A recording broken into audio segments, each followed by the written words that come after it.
In this 5-minute video, I'm going to show you how to quickly remove your carb assembly from your Honda BF series outboard engine. Alright, so let's start with this linkage here. You can see mine's really worn out and I can just pop it off by hand, but you might need a screwdriver to remove that if you've never taken this apart before. The next is this mechanism for the choke. Just slide it forward, swing it back around, and then it comes out pretty easily. Set that aside. So the next step is going to be removing this 10mm bolt here. You're going to need a wrench. I'd back this bolt out almost all the way. You don't need to take it out completely. Just kind of releases some of the tension on this bushing to give you some room to slide these levers and to have enough play for them to come loose.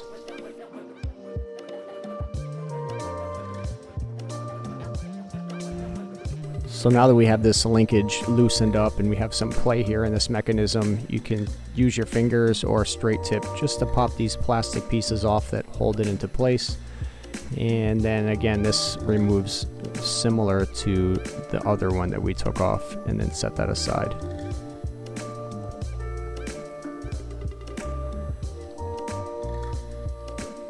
Now next we need to remove this front piece, and you can just push down on this plastic type locking mechanism, and then once that's pushed down and it's released from the lever, you can push it from the outside and it should just fall and stay in place.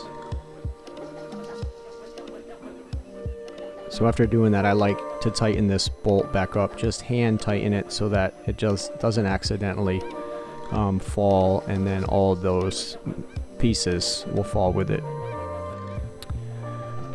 So on my main gas line, I have a zip tied just to keep it from leaking. I had some issues with it leaking around this area. You may or may not have that. You may have a hose clamp, but then you can just remove this main fuel line hose, and that will clear the way so you can remove the carb assembly.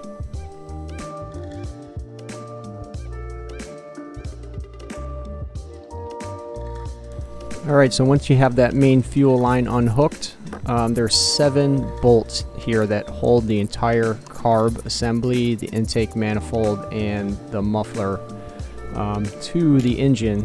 So with a 10mm socket, just start from the top and go all the way down, removing them one at a time, and just be careful not to drop them down into the engine.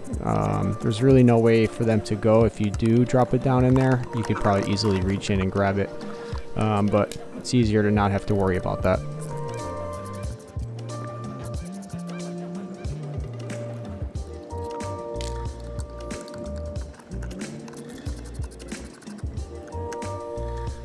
So here I'm just removing a spring that I put on. This was just a DIY fix. The cold start valve in Florida is really not necessary, and it was causing some problems with the engine, so I just put this on. No need to be concerned about that. Your engine won't have that. So here, now you can see the entire carb assembly is starting to move as I try to take it off, and then I realize that there's the gas line that I didn't take off.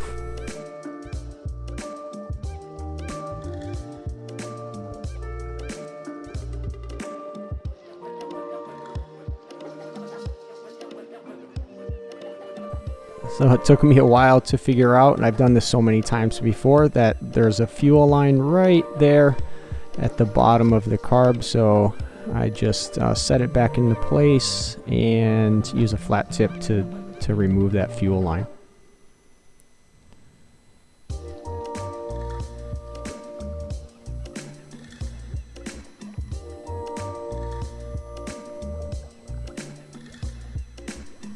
That fuel line's in a tough little spot, but once you get it popped off and those bolts are removed, the entire assembly comes out. So now you're ready to take this over to the bench and individually take the carbs apart, which I will make that next video part 2, taking these apart and cleaning them and getting this engine back running smooth again.